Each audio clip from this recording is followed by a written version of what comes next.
अक्सर कहा जाता है साहसी बनिए, ब्रेव बनिए।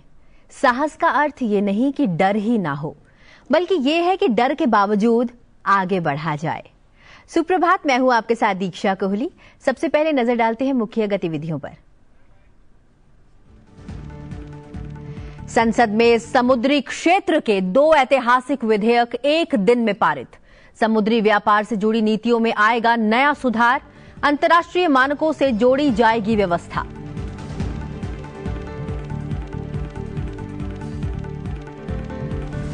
प्रधानमंत्री नरेंद्र मोदी ने किया कर्तव्य भवन का उद्घाटन। कहा, बीते 11 वर्षों में देश ने देखा संवेदनशील और पारदर्शी शासन।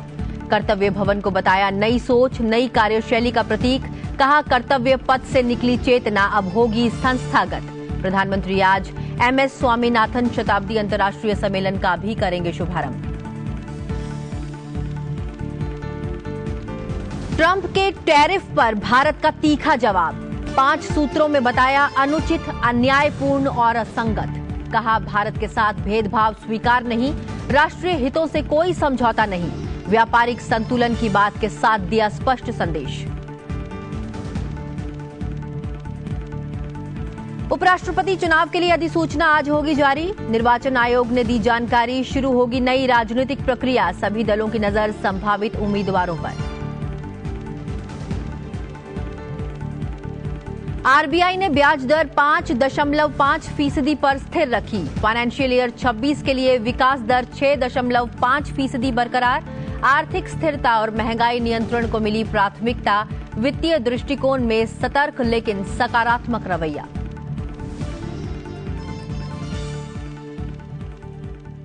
आज संसद के मॉनसून सत्र के तीसरे सप्ताह का चौथा दिन है। आइए जानते हैं दोनों सदनों में आज के सूचीबद्ध कार्यों के बारे में। सबसे पहले बात करते हैं लोकसभा की। लोकसभा में आज समुद्र द्वारा माल वहन विधेयक 2025 के बारे में राज्यसभा से प्राप्त संदेश की सूचना दी जाएगी। विद्युत मंत्रालय में राज्य मंत्री श्रीपद यसो नाइक संबंधित मंत्रालय की स्थायी समिति के प्रतिवेदन में शामिल सिफारिशों के कार्यान्वयन के संबंध में अपना वक्तव्य देंगे। जल शक्ति मंत्रालय में राज्य मंत्री वी सोमन्ना संबंधित मंत्रालय की स्थायी समिति के प्रतिवेदन में शामिल सिफारिशों के कार्यान्वयन के संबंध में अपना वक्तव्य देंगे।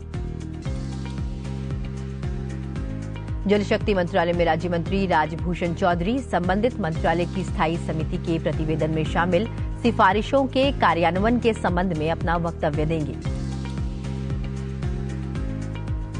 वित्त मंत्री निर्मला सीतारमण मणिपुर माल और सेवा कर संशोधन विधेयक 2025 को इंट्रोड्यूस करेंगी। वित्त मंत्री निर्मला सीतारमण मणिपुर माल और सेवा कर संशोधन अध्यादेश 2025 के प्रख्यापन द्वारा तत्काल विधान के कारणों को दर्शाने वाला एक व्याख्यात्मक विवरण सभा पटल पर रखेंगी। युवा कार्यक्रम एवं खेल मंत्री डॉक्टर मनसुख मांडविया राष्ट्रीय खेल शासन विधेयक 2025 विचार तथा पारित किए जाने के लिए प्रस्तावित करेंगे। इसके साथ ही राष्ट्रीय डोपिंग रोधी संशोधन विधेयक 2025 भी विचार तथा पारित किए जाने के लिए प्रस्तावित किया जाएगा। दोनों ही विधेयक चर्चा के लिए एक साथ लिए जाएंगे। पतन, पोत, परिवहन और जलमार्ग मंत्री सर्बानंद सोनोवाल भारतीय पतन विधेयक 2025 को आगे विचार तथा पारित किए जाने के लिए प्रस्तावित करेंगे। वहीं अब राज्यसभा की बात करें तो आज पतन, पोत, परिवहन और जलमार्ग मंत्री सर्बानंद सोनोवाल तटीय पोत परिवहन विधेयक 2025 को लोकसभा द्वारा पारित रूप में आगे विचार तथा पारित किए जाने के लिए प्रस्तावित करेंगे।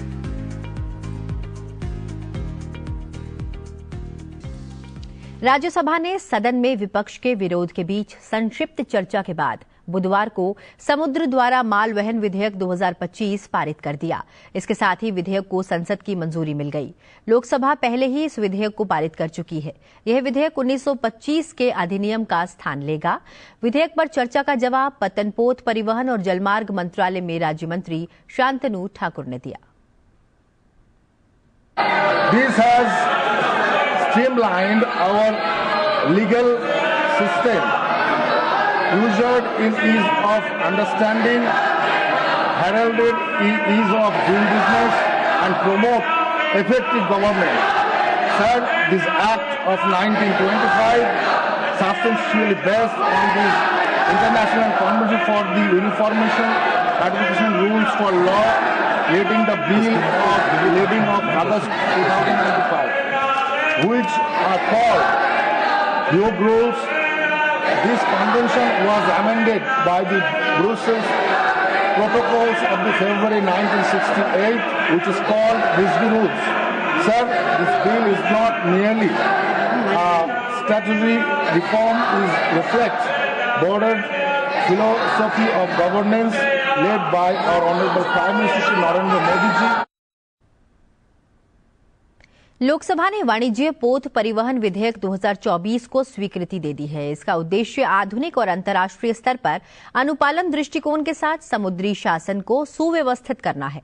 लोकसभा में वाणिज्य पोत परिवहन विधेयक 2024 पेश करते हुए केंद्रीय मंत्री सर्बानंद सोनोवाल ने कहा कि यह विधेयक भारत को समुद्री व्यापार और प्रशासन में वैश्विक अग्रणी के रूप में स्थापित करने की दिशा में निर्णायक कदम है और ये विधेयक भारतीय जहाजरानी के विकास, व्यापारिक और राष्ट्रीय हितों के कुशल रखरखाव को सुनिश्चित करता है। Merchant shipping bill, it is a very advanced, progressive and modern legislation up to date with the International Maritime Convention and consisting of all relevant incorporation from global best practices of leading maritime nation. In continuation of the series of legal reforms undertaken in the past 11 years by our ministry under the dynamic leadership of our Honorable Prime Minister Narendra Modi ji, which have led to increased growth and development for the maritime and shipping sector. And we are endeavoring to undertake reforms of other major laws governing the sector. It is also a matter of great pride that under the leadership of Honorable Prime Minister Narendra Modi ji, India has emerged as one of the largest supplier of seafarers. प्रधानमंत्री नरेंद्र मोदी आज professor MS Swaminathan शताब्दी अंतर्राष्ट्रीय सम्मेलन का उद्घाटन करेंगे। इसके साथ ही उनके सम्मान में एक स्मारक सिक्का और डाक टिकट भी जारी करेंगे। बता दें कि कृषि विज्ञान क्षेत्र की प्रसिद्ध शख्सियत और खाद्य सुरक्षा के अग्रदूत प्रोफेसर एमएस स्वामीनाथन की जन्म शताब्दी के उपलक्ष्य में यह सम्मेलन आयोजित किया जाएगा। सदाबहार क्रांति, जैविक खुशी का मार्ग विषय पर आधारित 3 दिवसीय सम्मेलन का मकसद प्रोफेसर स्वामीनाथन के सतत और समतामूलक विकास में आजीवन योगदान को सम्मानित करना है। स्वामीनाथन को भारत में हरित क्रांति का जनक माना जाता है। उन्होंने 1960 और 1970 के दशक में गेहूं और चावल की उच्च उपज देने वाली किस्मों की शुरुआत और उनके विकास का नेतृत्व कर भारत को खाद्यान्न की कमी से आत्मनिर्भर बनाने में अहम भूमिका निभाई। इस सम्मेलन के जरिए वैज्ञानिकों, नीति निर्माताओं, विकास पेशेवरों और अन्य हितधारकों को सदाबहार क्रांति के सिद्धांतों को आगे बढ़ाने पर चर्चा और विचार विमर्श करने का अवसर मिलेगा। एमएस स्वामीनाथन रिसर्च फाउंडेशन और विश्व विज्ञान अकादमी की ओर से मिलकर उनकी विरासत का सम्मान करने के लिए एमएस स्वामीनाथन खाद्य एवं शांति पुरस्कार की शुरुआत भी की जाएगी। इस मौके पर प्रधानमंत्री नरेंद्र मोदी इस पुरस्कार के प्राप्तकर्ता को पहला पुरस्कार भी प्रदान करेंगे।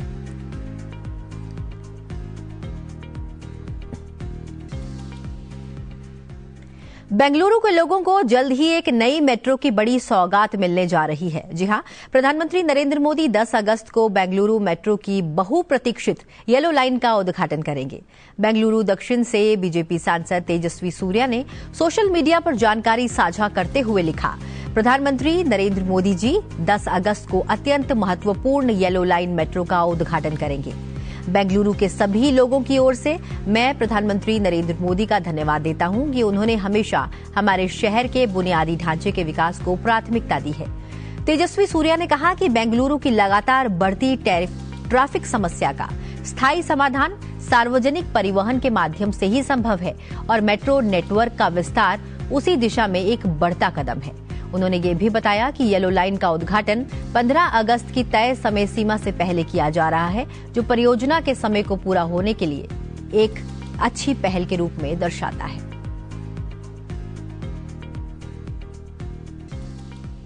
प्रधानमंत्री नरेंद्र मोदी ने बुधवार को नई दिल्ली में कर्तव्य पथ पर बने एक सरकारी कार्यालय परिसर कर्तव्य भवन का उद्घाटन किया। इस अवसर पर उन्होंने कहा कि ये भवन महज एक कार्यालय नहीं बल्कि देश के उज्जवल भविष्य की आधारशिला है। यहीं से विकसित भारत की नीतियां और दिशा निर्धारित होगी। आधुनिक, कुशल और नागरिक केंद्रित शासन वाले प्रधानमंत्री नरेंद्र मोदी के दृष्टिकोण की दिशा में बड़ा कदम। दिल्ली के कर्तव्य पथ स्थित कर्तव्य भवन व्यापक प्रशासनिक सुधार के सरकार के एजेंडे का प्रतीक है। कर्तव्य भवन 3 सेंट्रल विस्टा के व्यापक परिवर्तन का हिस्सा है। ये आगामी कॉमन सेंट्रल सेक्रेटेरिएट भवनों में से पहली इमारत है। इसका उद्देश्य प्रशासनिक प्रक्रियाओं को सुव्यवस्थित और चुस्त शासन को सक्षम बनाना है। पीएम ने भवन के शुभारंभ के बाद उसका जायजा लिया। मैं हर काम के बाद भी कुछ न कुछ नया ही सोचता रहता। हम नए भवनों में ज्यादा एफिशिएंसी के साथ हमारी एफिशिएंसी बढ़ा करके जितना ज्यादा हम देश को दे सकते हैं उस मिजाज से इस नए भवन में हम वो काम करके दिखाएंगे कि भारत को गरीबी से पूरी तरह मुक्त करना है। इन्हीं भवनों से विकसित भारत का सपना साकार होगा। ये लक्ष्य हम सबके प्रयासों से ही पूरा होगा। हमें मिलकर भारत को दुनिया की तीसरी सबसे बड़ी इकोनॉमी बनाना है। यह अत्याधुनिक कार्यालय परिसर लगभग 1.5 लाख वर्ग मीटर क्षेत्र में फैला है। अब गृह मंत्रालय, विदेश मंत्रालय, ग्रामीण विकास मंत्रालय, एमएसएमई मंत्रालय, कार्मिक और प्रशासनिक विभाग, पेट्रोलियम एवं प्राकृतिक गैस मंत्रालय और प्रधान वैज्ञानिक सलाहकार के कार्यालय यहीं से काम करेंगे। अब तक कई मंत्रालय दशकों पुराने भवनों से संचालित हो रहे थे। ऐसे में नवनिर्मित कर्तव्य भवन अत्याधुनिक इंफ्रास्ट्रक्चर को अपनाकर नीति कार्यान्वयन में तेजी लाएगा और एक उत्तरदायी प्रशासनिक इकोसिस्टम को बढ़ावा मिलेगा। पिछले 11 साल में देश ने एक ऐसी शासन प्रणाली विकसित की है जो पारदर्शी है, संवेदनशील है और सिटीजन सेंट्रिक है। साथियों, मैं दुनिया के जिस भी देश में जाता हूं वहां जनधन, आधार और मोबाइल जेम ट्रिनिटी की बहुत चर्चा होती है। दुनिया भर में उसकी प्रशंसा होती है। इसने भारत में सरकारी योजनाओं की डिलीवरी को ट्रांसपेरेंट और लीकेज फ्री बना दिया है। प्रधानमंत्री ने इस भवन के निर्माण का हिस्सा रहे श्रमयोगियों से संवाद किया। पीएम ने उनकी अथक मेहनत और संकल्प शक्ति को सराहा। कर्तव्य भवन 30% कम ऊर्जा खपत सुनिश्चित करेगा। कांच की विशेष खिड़कियां इमारत ठंडा रखने और बाहरी ध्वनि प्रदूषण रोकने में मददगार होंगी। एलईडी लाइटें बंद करने वाले सेंसर, स्मार्ट लिफ्टें और बिजली उपयोग प्रबंधन की उन्नत प्रणाली से बहुत ऊर्जा संरक्षण होगा। इतना ही नहीं, छत पर लगे सौर पैनल हर साल 5.34 लाख यूनिट से अधिक बिजली पैदा करेंगे। इलेक्ट्रिक वाहनों के लिए चार्जिंग स्टेशन भी उपलब्ध होंगे।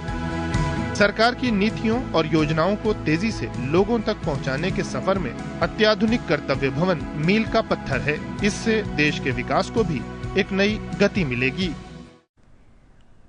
बढ़ते हैं अगली खबर की ओर। भारत के अगले उपराष्ट्रपति का चुनाव 9 सितंबर को होगा। इसके लिए चुनाव आयोग आज अधिसूचना जारी करेगा। चुनाव आयोग द्वारा जारी शेड्यूल के मुताबिक आज इलेक्शन कमीशन उपराष्ट्रपति चुनाव के संबंध में नोटिफिकेशन जारी करेगा। अधिसूचना के मुताबिक आज से 21 अगस्त तक उपराष्ट्रपति चुनाव के लिए नामांकन दाखिल किया जा सकेगा। नामांकन पत्रों की जांच 22 अगस्त को होगी। उम्मीदवार 25 अगस्त तक अपना नामांकन वापस ले सकेंगे। 9 सितंबर को सुबह 10 बजे से शाम 5 बजे तक वोट डाले जाएंगे और उसी दिन रात को परिणाम भी घोषित होंगे। इस चुनाव में राज्यसभा के 233 इलेक्टेड, 12 नॉमिनेटेड और लोकसभा के 543 सदस्य हिस्सा लेंगे।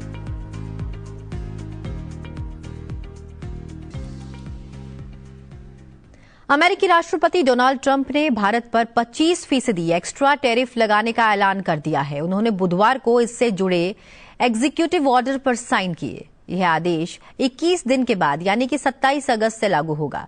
इस फैसले पर भारत ने कड़ी प्रतिक्रिया दी है।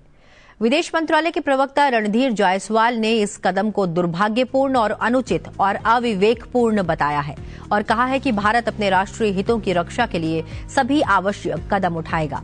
रणधीर जायसवाल ने स्पष्ट किया है कि भारत ने रूस से तेल का आयात पूरी तरह से बाजार की मांग और 1.4 अरब भारतीयों की ऊर्जा सुनिश्चित करने के उद्देश्य से किया है।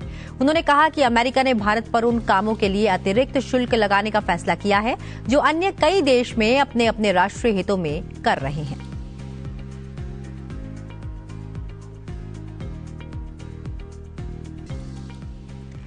भारतीय रिजर्व बैंक के गवर्नर संजय मल्होत्रा ने बुधवार को केंद्रीय बैंक की मौद्रिक नीति समिति के फैसलों का ऐलान किया है। उन्होंने बताया कि इस बार समिति ने सर्वसम्मति से रेपो रेट को स्थिर रखने का फैसला किया है। भारतीय रिजर्व बैंक की मौद्रिक नीति समिति की 3 दिनों की बैठक के बाद यह फैसला लिया गया। लगातार 3 बार ब्याज दरों में कटौती के बाद बुधवार को इसे 5.5% पर स्थिर रखने का फैसला लिया गया। केंद्रीय बैंक ने टैरिफ की अनिश्चितताओं से जुड़ी चिंताओं के बीच अपना तटस्थ रुख भी बरकरार रखा है। चालू वित्त वर्ष की तीसरी द्विमासिक मौद्रिक नीति की घोषणा करते हुए आरबीआई गवर्नर संजय मल्होत्रा ने कहा कि वित्त वर्ष 2026 के लिए विकास दर का अनुमान 6.5% पर बरकरार रखा गया है। तिमाही अनुमानों का विश्लेषण करते हुए आरबीआई ने वित्त वर्ष 2026 की पहली तिमाही के लिए वास्तविक जीडीपी वृद्धि दर 6.5%, दूसरी तिमाही के लिए 6.7%, तीसरी तिमाही के लिए 6.6% और चौथी तिमाही के लिए 6.3% रहने का अनुमान लगाया है। On the external financing side, gross FDI to India remained strong during April to May 2025-26 this year. However, net FDI moderated during this period due to higher outward FDI. FPI inflows to emerging markets and economies have remained strong in May and June 2025. However, net FPI to India recorded outflows of $0.8 billion this year so far till July 31. CPI inflation for the current year 2025-26 is now projected at 3.1%. This is down from 3.7% that we had earlier projected in June, with Q2 at 2.1%, Q3 at 3.1%, and Q4 at 4.4%. CPI inflation for Q1 next year, 2026-27, is projected at 4.9%. The risks are evenly balanced. Real GDP growth for 2025-26, the current year, is projected at 6.5%, our earlier projection, with Q1 at 6.5%, Q2 at 6.7%, Q3 at 6.6%, and Q4 at 6.3%. Real GDP growth for Q1 next year, 2026-27, is projected at 6.6%. The risks are evenly balanced. After a detailed assessment of the evolving macroeconomic and financial developments and the outlook, the MPC voted unanimously to keep the policy repo rate under the Liquidity Adjustment Facility (LAF) unchanged at 5.5%. After a detailed assessment of the evolving macroeconomic and financial developments and the outlook, the MPC voted unanimously to keep the policy repo rate under the Liquidity Adjustment Facility (LAF) unchanged at 5.5%. Bharat में हर साल 7 अगस्त को राष्ट्रीय हथकरघा दिवस मनाया जाता है। ये दिन देश की समृद्ध हथकरघा परंपराओं को समर्पित है और देश के कारीगरों के अद्भुत कौशल को भी सलाम करता है। आज 11वें राष्ट्रीय हथकरघा दिवस के अवसर पर भारत सरकार के वस्त्र मंत्रालय द्वारा एक विशेष कार्यक्रम का आयोजन किया जा रहा है। इस ऐतिहासिक अवसर पर भारत की राष्ट्रपति द्रौपदी मुर्मू मुख्य अतिथि के रूप में शामिल होंगी। इस आयोजन में देश भर से 650 से अधिक बुनकरों को आमंत्रित किया गया है। इनके अलावा विदेशी खरीदार, प्रतिष्ठित हस्तियां, निर्यातक, वरिष्ठ सरकारी अधिकारी आदि भी समारोह में शामिल होंगे। राष्ट्रपति आज संत कबीर हथकरघा पुरस्कार एवं राष्ट्रीय हथकरघा पुरस्कार भी प्रदान करेंगी।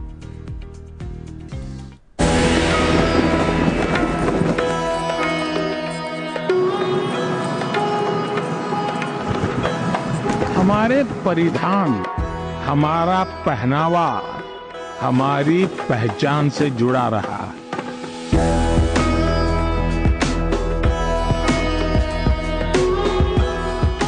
सरकार का प्रयास है कि टेक्सटाइल सेक्टर से जुड़ी जो परंपराएं हैं वे न सिर्फ जिंदा रहे बल्कि नए अवतार में दुनिया को आकर्षित करें। इसलिए हम इस काम से जुड़े साथियों को और उनकी पढ़ाई, प्रशिक्षण और कमाई पर बल दे रहे हैं।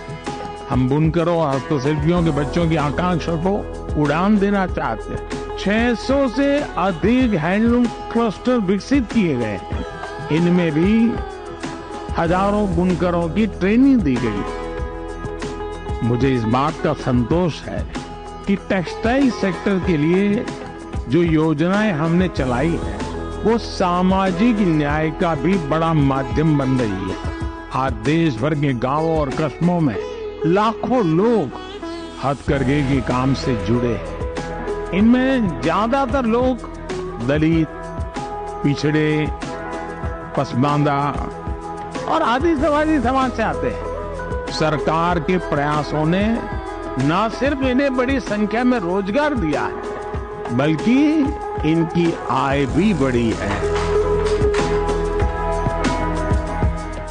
आप सभी को नेशनल हैंडलूम डे की बहुत बहुत शुभकामनाएं देता हूं। देश भर में स्वतंत्रता दिवस को लेकर तैयारियां जोरों पर हैं।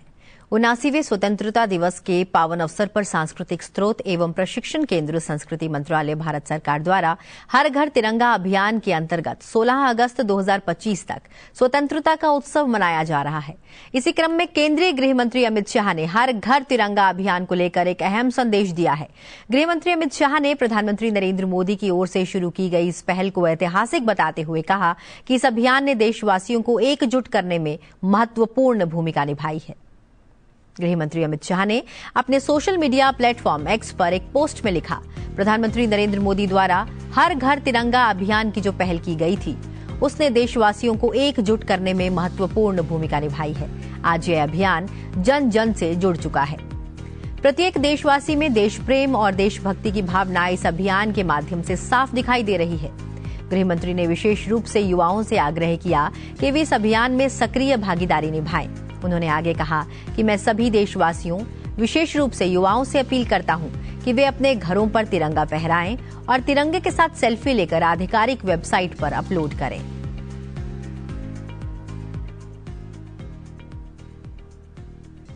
आप सभी से अनुरोध कि 15 अगस्त तक अपने अपने घरों पर तिरंगा जरूर फहराएं और साथ ही तिरंगे के साथ सेल्फी भी जरूर अपलोड करें।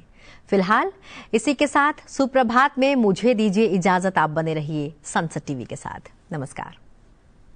घर घर तिरंगा, हर घर तिरंगा, घर घर तिरंगा, रथ घर तिरंगा, घरों घर तिरंगा, प्रत्येक घर तिरंगा। आसमान को पाना है, आसमान से आगे जाना है। नए भारत की नई कहानी अब आसमान को सुनाना है। गर्व है इस तिरंगे पर, सारे जहां को ये दिखाएंगे। अमृत काल मनाएंगे, घर घर तिरंगा लहराएंगे। घर घर तिरंगा, हर घर तिरंगा। ಮನೆಗೂ ತ್ರಿವರ್ಣ ಇಳಮೆಂಗು ವರ್ಣ ಕೊಡಿ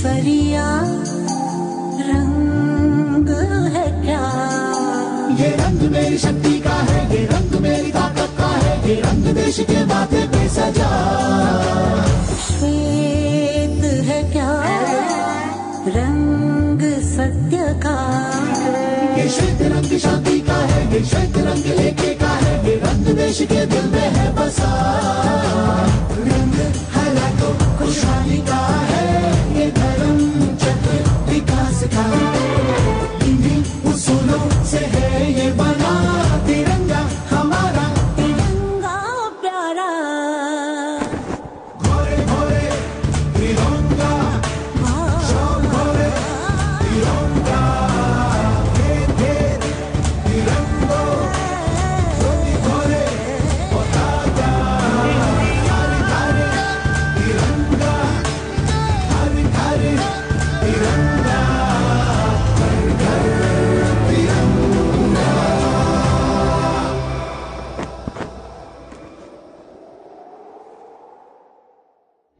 घर घर तिरंगा हर घर तिरंगा